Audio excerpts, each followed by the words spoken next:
Wider on 1, how do you hear? Sun is shining, weather is easy. I think I missed somebody checking on. Who is it? That was Ray 00 passing 1209 for 15,000. Ray 00 Oakland Center, come maintain point level 210. Point level 210, Ray 00. 415,000, that's pretty high. I'm a rainbow too.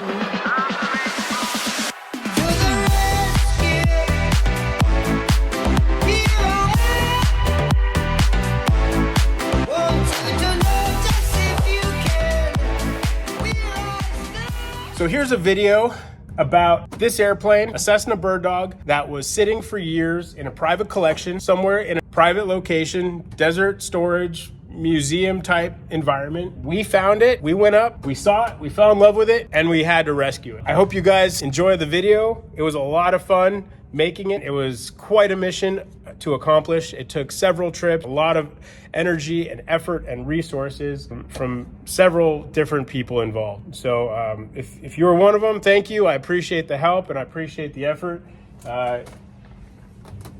Here comes the video. Check it out.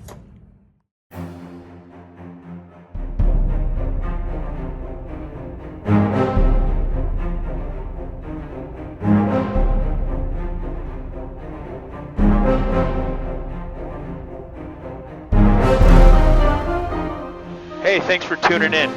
My name is Jason. I'm pretty excited to share some stuff with you. I figured I'd take you along, tell you a little bit about what we're doing. Today's a rescue mission. We already went up once and looked at the airplane, figured out kind of what we need to do to get the airplane out of there and try to get it home. So we're going up to look at a Birddog and start working on putting it all together, doing some of the maintenance to ferry the thing out of there and get it back to our home airport. If you're not familiar with a Birddog, it's a World War nothing airplane. It's originally a Korean War, Vietnam era observation aircraft, liaison aircraft built by Cessna to military specifications. It's a pretty cool airplane. It's tandem seating, which is basically center line in the airplane. It's got a stick and a throttle on the side instead of a traditional yoke and side-by-side configuration like most Cessnas you'll see. It's tail wheel or conventional landing gear, which means the third wheel or the little wheels in the back, which is pretty awesome if you're into that kind of thing. A lot of history. They were in service for a long time. There's not a whole lot of them left compared to what they built originally, which I think was like over 3,000. Now there's,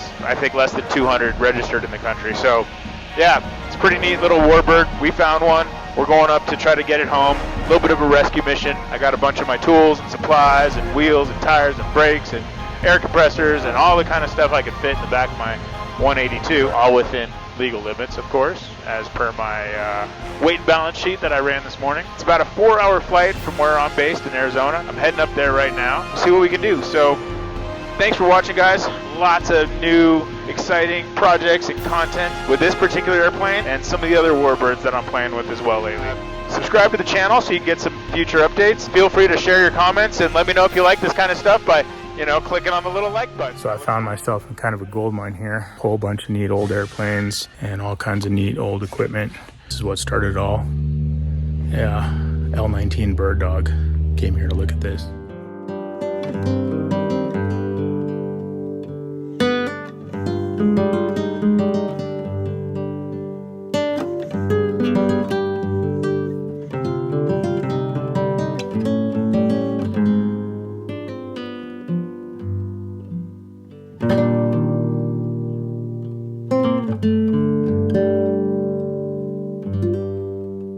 Military observer aircraft, also known as liaison aircraft. It's set up with the observer in the back seat. Incredible visibility. The side windows are actually slanted inward so they can kind of look down. There's overhead windows so they can see pretty much in every direction. Really neat airplane, a lot of history on these things.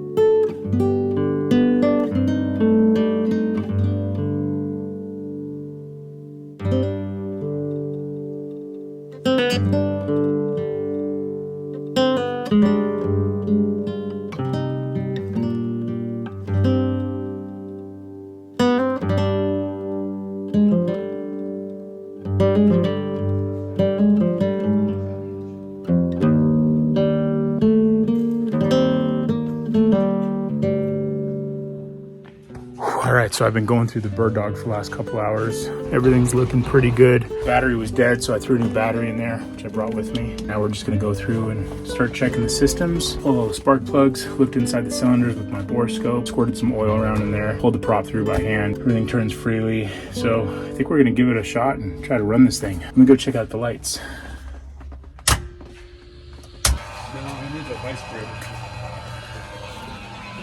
Well, that's a good sign.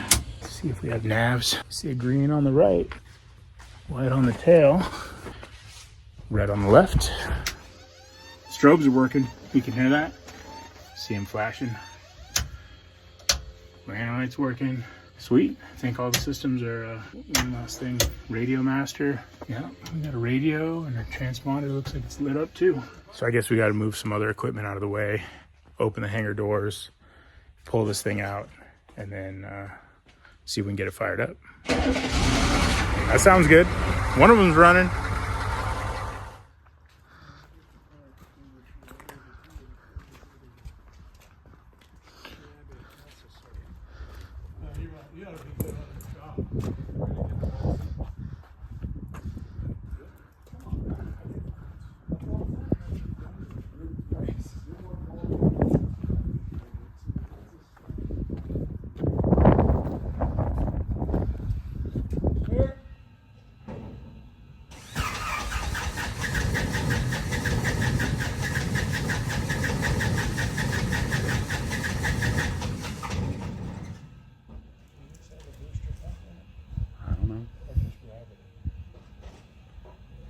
No idea.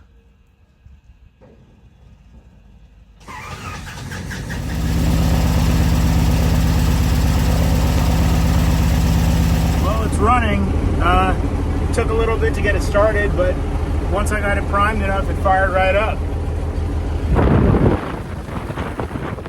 Well, a lot's done so far. Drained the oil, went through the airframe, looked at the wings, got everything lubed up, doing the wheels and brakes now. Oil change, inspecting, cleaning, lubing, hopefully soon flying, moving right along.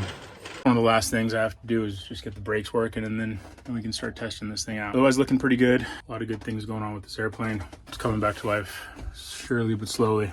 We're in the final stages trying to deal with the bleeding the brakes. So these things are kind of tricky because on this model, there's master cylinders on both rear and also on the front. And the reason it's got the additional master cylinders on the rear is because it's a trainer version. You can tell it's got different stick, different brakes. So there's a shuttle valve that goes between the front and back. And right now, the problem we're dealing with is we've got pedal on one side in the back and pedal on the other side in the front. And we've been able to fill this master. Actually, at first, we had no pedal here on the back right, and we only had the pedal on the front right. So we ended up bleeding from the top down. We were able to get brake here. But now the problem is front left doesn't have any brake, and we got to get to that reservoir, and it's buried. It's really hard to get back there. So I don't have a squirt can with me. I'm gonna have to deal with that tomorrow, I think. All right, so I'll try this. Day 2.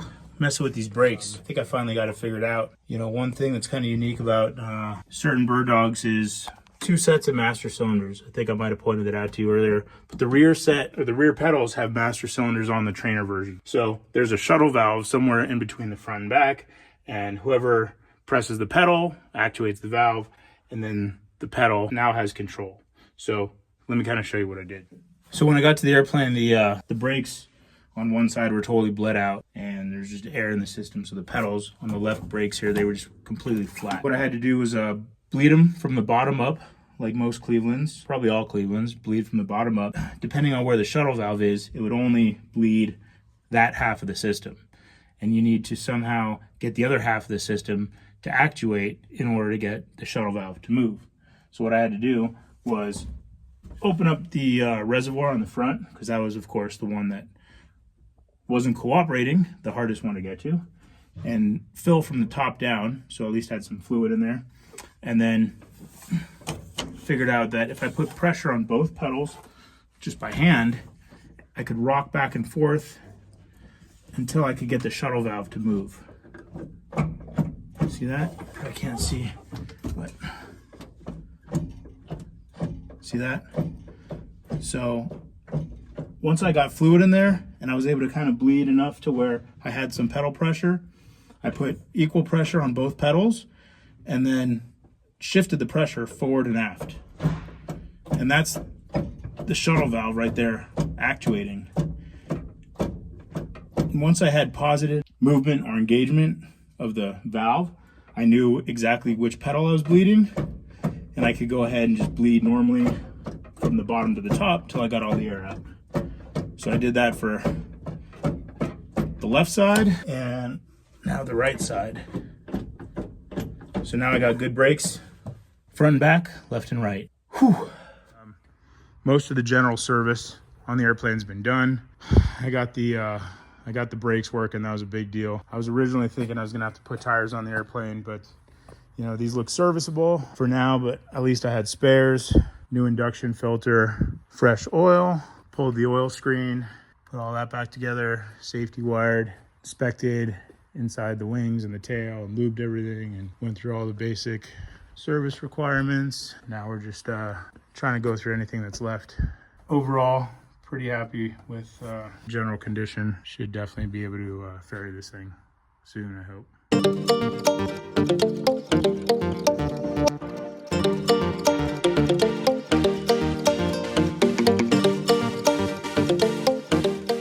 Early morning start. Both the airplanes are still here. That's a good sign. Everything's looking pretty good. Beautiful weather, nice and rested. Let's get this thing home.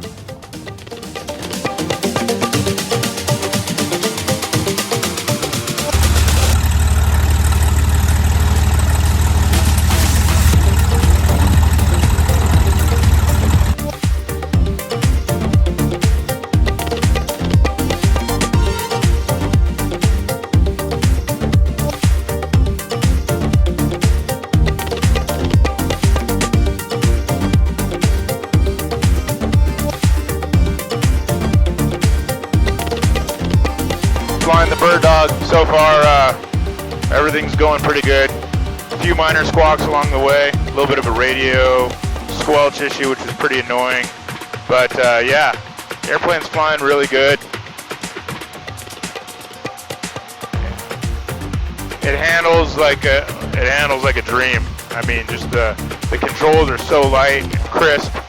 It's a joy to fly so far. Takeoff's pretty straightforward. Got it on the runway, figured out, you know, how touchy the directional control was with the rudders and brake. Was happy with that. First landing, airport we ended up getting to had a little bit of gusty winds with a little bit of cross on it. So gusty crosswinds luckily wasn't too bad, but not what I wanted to sign up for, but got it worked out. Ideally, I was kind of trying to do more of a like a tail low wheel landing. Ended up doing a 3-point, which isn't my favorite. Got a little bit of shimmy on the tail wheel, but didn't feel like it tried to get away from me or anything like that. Definitely a much different experience from Super Cub or Citabria, Decathlon, or anything like that. This is more in line with other Cessna tailwheel airplanes where, you know, with the Citabria, the Super Cub, you kind of, you just think what you want it to do and it does it. And with this thing, you got to be really intentional and cognizant on the pedals and use a little brake too if you need it. So yeah, really cool. Having a good time. I got a chase plane in formation with me. That's actually 112, trusted pilot flying that. And yeah, all right. We'll keep on keeping on. Check in with you later.